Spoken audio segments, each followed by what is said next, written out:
This is Del K. Brereton, and this is The Real Spiel. Listen, I could have put this on a live, but I didn't want to be interrupted.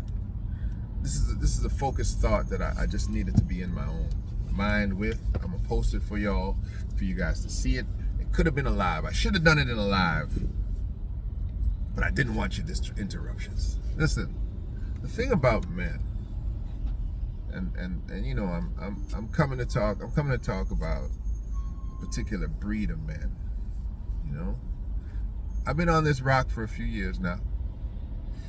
I've seen a lot of stuff happen. I've seen a lot of stuff go up and down. I've seen a lot of stuff. I've had a lot of heroes, sub-heroes, sheroes, and you know, I cannot ignore the fact that there's just something so different about how the black man operates with his family. The black man and his family. I've seen three different kinds of brothers with their family, and I want to talk about this. There's three versions of the black man and the black man's family. And listen, you brothers from other ethnicities, do not think that I'm leaving you out of the conversation. I'm just trying to show you how different we think, we operate, how different we move, even inside of ourselves. So it will help other ethnicities to listen to what I'm saying, because you'll never really understand us unless you hear it from us, okay? There are three dominant versions of the black family through antiquity. It is the black polygamous family, okay, where there's one dominant paternal character with multiple dominant female wives, okay? That has been a historical aspect of the black family for thousands and thousands of years. It is not just history. It is the very infrastructure of the type of men that God has built in us. To this day, there are black men in the world holding down polygamous families, holding it down well. The king of Swaziland is the best and most powerful example that we have of an individual who is a card-carrying polygamist. He's the head of a country. He's the last monarch of Africa. He's recognized every year. He does a ceremonial gesture where he goes and finds a young lady from the village and makes her another queen or princess of his kingdom. He does it every single year, and he is essentially the greatest example of successful polygamy that we have on the planet. That's what, and he is an example of historical antiquity of men strong enough with the financial wherewithal to essentially manage multiple wives. I have heard one wife messed with one of his other aides, and he didn't kill the aide, he didn't do anything. He locked her up. She can't leave the palace. That's what I heard. All right. Now, the ladies, y'all might be like, well, you know, that's ridiculous in this age and blah. The woman came from the village to the palace. Okay, that's a big come up. Her family comes up, everybody comes up. That's a dramatic change. That's winning the lottery in his country, in Swaziland. That is a lottery win.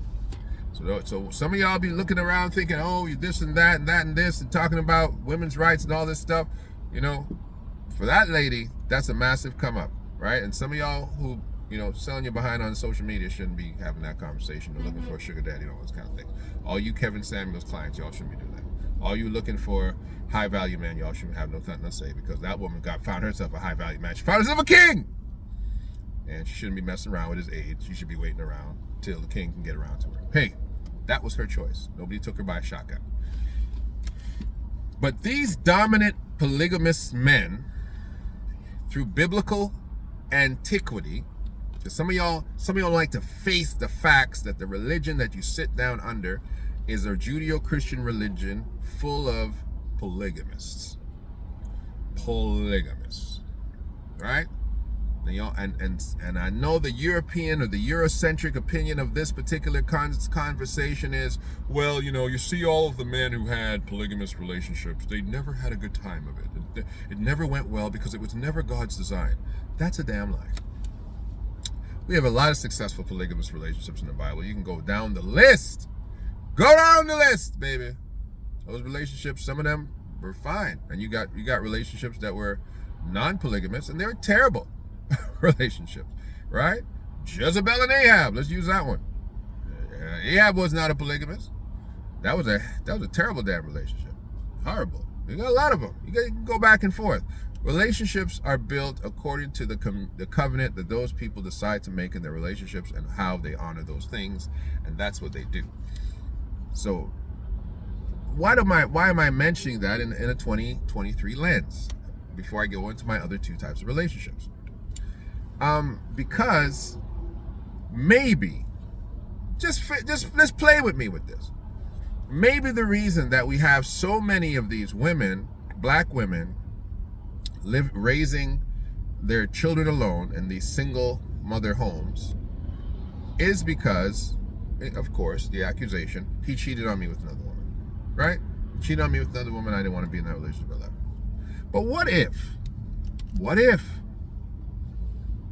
you were married or had a child with a polygamist? Maybe he had the capacity to maintain you and to maintain that other relationship. And maybe you are too presumptuous to jump out of that nest, that polygamous nest, and jump into a whole new relationship with somebody else, who now you have a whole nother person adding to that scenario, giving a child to that situation. And it becomes mucky. It becomes very mucky. Now you got two men having babies with one woman because all these things happen. And it gets really mucky. To that being said, I found a very clear difference. I went to Ireland, and I saw this in Ireland, where most of the brothers there were Nigerian brothers. I didn't see a lot of Caribbean people when I went to Ireland in the mid-2000s. And they had this incredible camaraderie for not messing with a woman who was known to be with somebody else. The promiscuity that we see in the Caribbeans and the West, brothers comfortable going after somebody else's baby mama, somebody else's ex-wife, they were not comfortable with that. They're like, nah, there's other women out there. That's so-and-so's woman. Leave her alone. And they were content, even though that brother might not have been paying great attention to that woman at that current time. They were content to say, that's somebody else's chick. I don't care what the status of the relationship is. There's other women out here, don't have children for a man, don't have a relationship with a man prior, that I can go and engage with. Leave that chick alone. And so I found that to be a little bit refreshing, to be honest with you. To see that guys had the respect to say, yeah, that's the man's family. I don't care what status his family is. You got a baby with that man, that's boom. I'm gonna leave that alone. Part one. Part two is, of course, the opposite of that. The acquisition relationships. Can I use another biblical character with this? David didn't like the fact that his Jewish sister was married to a non-Jewish guy. This is Bathsheba's story, right? David did not care about nobody who wasn't Jewish. He knows that if you check it. David was a Jewish racist if you look at it really tight. If you weren't a Jew, if you weren't a Hebrew, David really didn't care about your situation that much. Uriah the Hittite, David would never have slept with his boy's woman. But I think, this is just me, because Uriah was a Hittite, didn't matter how loyal Uriah was. David always had a dagger in his back pocket for non-Hebrews. And I think he cut Uriah's throat because he felt like, Uriah, why has Uriah got this chick? He ain't got no business having this chick. And he cut his damn throat. The acquisition men. This is something I don't really respect about David. I know some of y'all love David and y'all dance how David danced. I don't always dance how David danced because David moved mucky in some senses. That Uriah situation was the muckiest of them all. David deserved a punch in his face for that, to be honest with you. That's his general. That's a guy out here fighting for him. And he felt, as the king, he couldn't find another chick. I'm sure there was a lot of chicks that looked like Bathsheba out there. A whole lot of chicks. I'm sure Bathsheba, in her fineness, was not unique. And he could have found a bunch of chicks that looked just like her, who were not married, especially not married to one of his generals. I don't like these acquisition Negroes. Negroes that feel they need to bust up a family in order to come and I call them the R&B Joe Negroes. Baby, I want to do all those things your man won't do. Nigga, what? You want to do what? You want to do all the things your man won't do? Listen to me, man. I take you out on a yacht, nigga. I'll drown you. You see why I couldn't do this live? Listen, I don't like these acquisition. I don't know what it is in us as black men to not have enough respect for another brother and say, hey, that's your family, bro. It's still complicated. I'm gonna leave that alone, man. I got a lot of brothers I don't respect on that level. I got a lot. I lost a lot of friends. I lost not a lot, but I lost friends on situations like that, where I just lose all respect for you. Like and I'm talking about these alphas. Some of you beta simp dudes, I'm coming to you guys in a minute. You guys are next. But I'm talking about these alpha men who feel like they need to just go in. I don't need to go storming another man's castle. That's what I feel. I feel I don't need to storm another man's castle. However, if you've abandoned your situation now, you left your situation on the road, and I walk in there and I pick up the pieces, that's different. But I don't go into any situation looking to take over the family or paternal responsibilities of another man's family. That's not my business. It's never my business. I don't care what I don't care what the woman says too. Well, I made a mistake and I should never. I'm gonna listen to that foolishness. You couldn't keep making that mistake. How many mistakes you gonna make? You got how many kids for him? You've been with him how long? You just kept making mistakes day after day after day after day. Come on, man. Don't listen to these women talking about I made a mistake and then they try to evoke God and that God rescued me from that. God saved me from that. Or I was young, I was dumb, I was this, I was that. The lack of accountability that I hear from the mouths of women when it comes to owning the fact that they got in a relationship with a man, did their thing, and now their emotional fragility has changed, because women, in my opinion, love very emotionally. You guys are emotional lovers. You guys love based on envy and emotion, and envy because y'all be looking at women look at each other and say, oh my gosh, she's so lucky. Those are my couple goals. You love based on envy, and you love based on emotion. Men love based on responsibility, all right, and emotion. They have emotion and responsibility, and most of us get to the point where it's like, yo, I'm gonna take care of mine. So that's mine. We have an ownership mentality, even with women. That's my chick, bro. That's mine. That's mine. This is mine. I'm gonna take care of mine. La la la. We operate like that, right? Scripture even tells us you gotta take care of our own. We're worse than an infidel. We're worse than an unbeliever. We take care of our own. That's how men work. That's how men are supposed to work. Men who don't work like that, they're broken. Something's wrong with them. They're sociopathic, psychotic, right? Broken men don't think, yo, I'm supposed to take care of my own. You're broken. Something's wrong with you. You're not a man. You're broken. You're a broken vessel. Because men possess and want to take care of these things that they possess. Their stuff. They take care of their car. They take care of their jewelry. They take care of their stuff. Their women. Their children. Their household. That's what they do. So when you get to these brothers now who want to take care of my stuff, you become an intruder. You become an enemy. You become somebody that you've made yourself dangerous to me, and I'm gonna make myself dangerous to you. Because why are you trespassing on another man's property? And I'll use the word specifically, property. Like I said, men are possessors. They're conquest driven. They claim stuff and they want it. It's theirs. It belongs to them. Don't mess with my stuff, boy. Stay out of my stuff. So I don't respect these dudes that like to move like that. Let me not make this long. Third, I talked about y'all just a second ago. The simp dudes. The super submissives. Every man should be submissive to his woman to some extent. You can't have a relationship where you lack submissiveness and you expect it all and you give none. That's not a relationship. That's a dictatorship. But the super submissives are the men that a lot of these women who are Kevin Samuel clients are talking about. They're looking for super submissives that they can just simply take advantage of. That's the third version of you guys that I see. Those guys are, pretty easy to. You guys are the ones simping all over the place. Simping all over the place. You're usually picking up,